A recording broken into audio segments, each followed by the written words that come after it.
বৃষ্টি ধাৰাবাহিকখনৰ আজি নিশা আহিবলগীয়া এপিছডৰ প্ৰম' বৰ্তমান মুকলি হৈছে আৰু আজিৰ প্ৰম'ত আমি দেখিবলৈ পাইছোঁ ধাৰাবাহিকখন হ'বলৈ গৈ আছে বহুত বেছি ইণ্টাৰেষ্টিং। বলকচোন চাওঁ আজিৰ প্ৰম'ত কি দেখিবলৈ পাইছোঁ।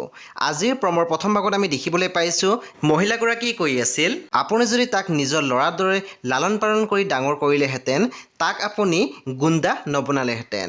কোনো মাক দেউতাকে নিজৰ সন্তানক গুণ্ডা হোৱাটো নিবিচাৰে। তেতিয়া আমি দেখিবলৈ পাইছোঁ মানুহজনে মাত দিছিল এই ভাষণ বন্ধ কৰা। তাৰপিছত আমি প্ৰম'ত দেখিবলৈ পাইছোঁ চিমিয়ে কৈ আছিল তোমাৰ লগত যদি মোক লৈ যোৱা মোক সহায় কৰা হ'ব আৰু যদি লৈ নোযোৱা মই মোৰ ব্যৱস্থা নিজে কৰি ল'ম। প্ৰম'ৰ একেবাৰে অন্তিম ভাগত আমি দেখিবলৈ পাইছোঁ বাবাক কৈ আছিল কোনো নাছিলে তোৰ মই তুলি আনি তোক ডাঙৰ দীঘল কৰিছিলোঁ।